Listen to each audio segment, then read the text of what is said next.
Hello and welcome to our final unit in Health 135.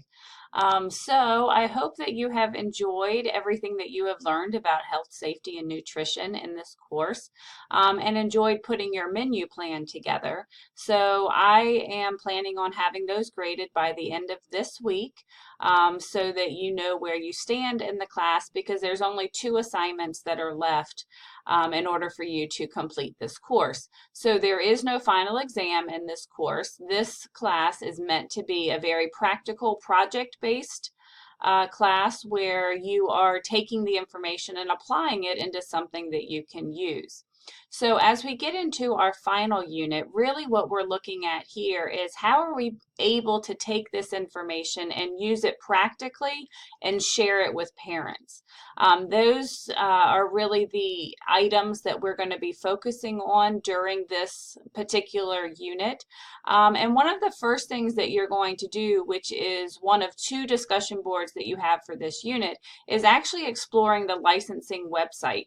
I think that you're going to enjoy doing this because it is such a practical way to be able to find out how centers are doing, if they've had any type of violations, what they were, what the suggested improvements were. So when you go through the module information, you're going to find that this is going to take care of our last 2 weeks. So again, if you're doing it week by week, then for this week, your discussion is going to focus on the licensing. There is a great resource, a Head Start Parent Family Community Engagement Framework. Chapter 19 is what you're looking at this week, and do not forget about getting assignments in. Week 10, which is going to be our final week, this is really where we're going to be looking at putting it into practice. Your discussion board is just a final reflection, and this discussion board does not require any comments to your classmates. The one on the licensing visit does, but the discussion board, the final reflections, as long as you complete it, then you get credit for it. And in this final week, you're looking at chapter 11, and you're going to be working on a mini lesson plan. So I'm going to go over both the parent night project and the mini lesson plan, which are the last 2 assignments that you have for this class. And everything can be found in these final 2 weeks. So when you go into week 9, you're going to find here's the information on how to do the discussion board on licensing visits. So the Department of Social Services is the one who regulates the licensing for child care centers. And what's really cool about this website is that you can go on there. It is open to the public. And the reason I'm having you do this is because not only as a teacher, but you can share this information with parents because there are so many options of where they can send their children that sometimes they need to know, how can I find out if it's quality or not? So you can actually go to this particular website. So when you click on it, it's going to take you to the Department of Social Services. You can type in an actual name of a center. You can do the location, so if there's a particular city or county, you can do zip code. You can also just kind of search by child day centers, religious exempt. But what's really cool about this is that when you go into a particular facility, into their report, you're able to see when they've had licensing visits, which are almost always unexpected. And what kinds of things maybe were they documented for. Some you may not be surprised about, but some of the violations you may be surprised about. And so that really is kind of the purpose of having you do this particular discussion board. So again, you're going to be going in, you're going to be reporting what it says on the report. The only thing that I ask is don't mention the name of the particular center. We could find it if we wanted to, but really this is more about what kinds of things are reported on licensing reports. So that is the discussion board that you have that does require responses to your classmates. When you go into the assignment, you're going to find this is your discussion board and your parent night project. This is meant to be a resource that you could use if you were hosting an open house, or you were going to have parents come one evening so that you can discuss a particular topic with them.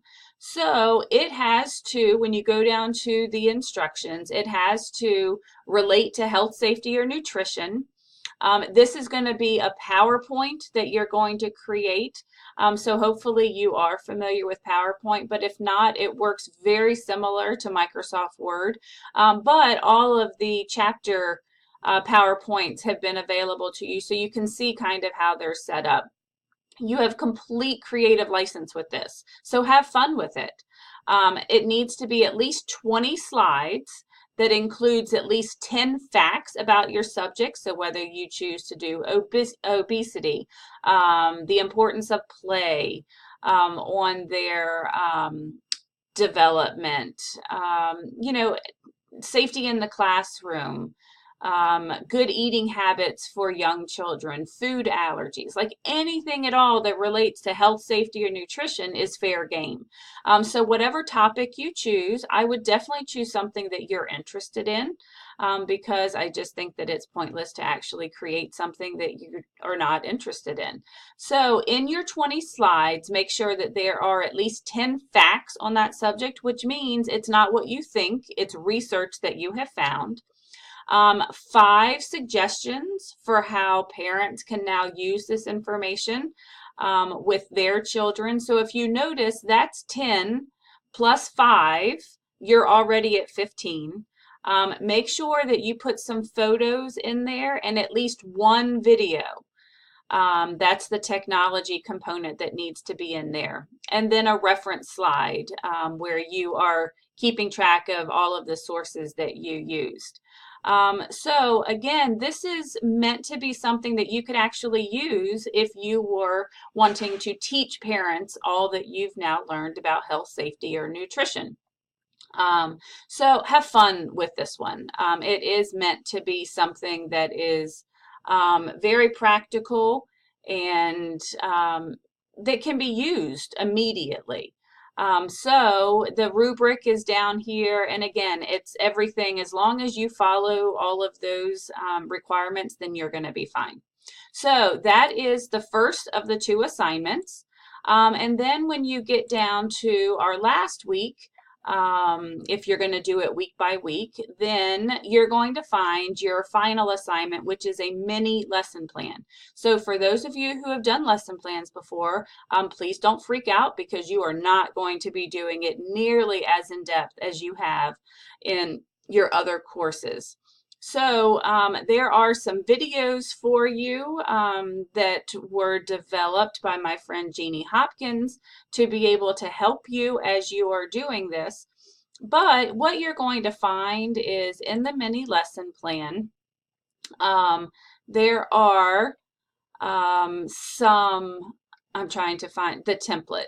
Okay, so if you follow along with the template, you will see that there are only 8 items that you are going to be addressing. So student name, that would be you.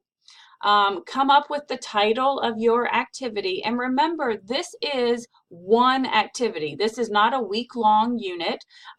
This is one activity that you're going to be concentrating on a health, safety, or nutrition concept. The age of children, please do not put an age range like 3 to 5 because there is no way that you can come up with one lesson that is going to be developmentally appropriate for 3-year-olds, 4-year-olds, and 5-year-olds at the same time.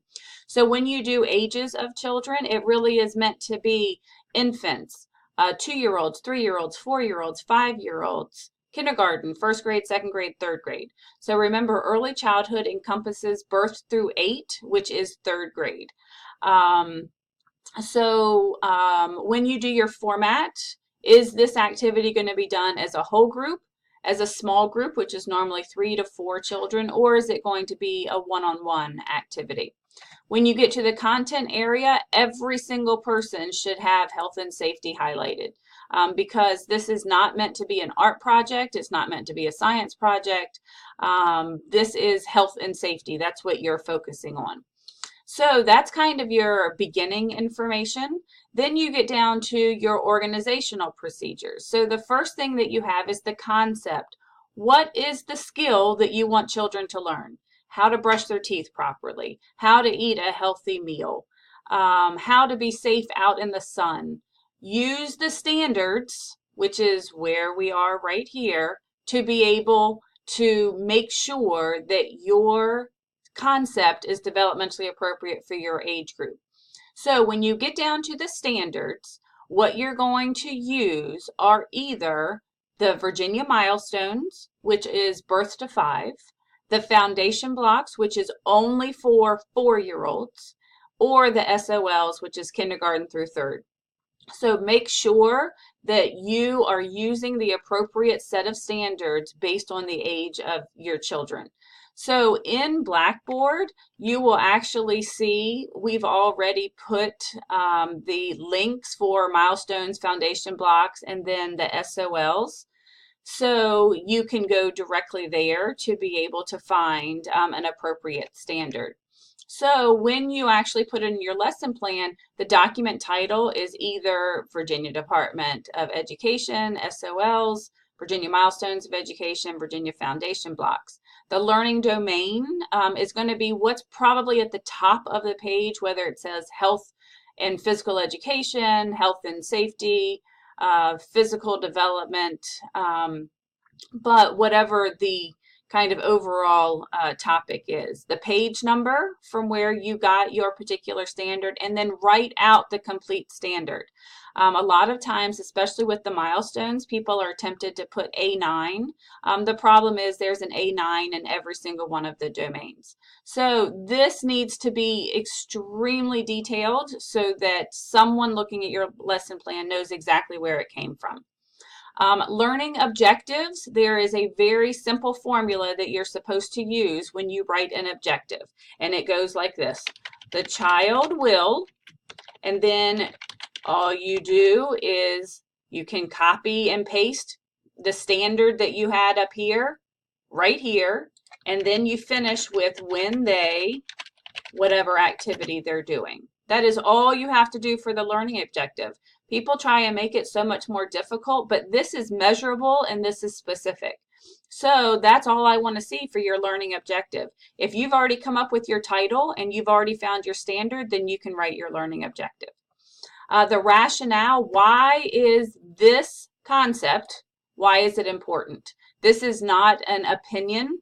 This needs to be something that you look in your textbook or you find some other resources that say it's important for children to learn how to brush their teeth properly because it leads to further physical development. It helps with cognitive development. But this needs to be a good paragraph where you have gone and found some scholarly research that talks about the importance of this particular skill.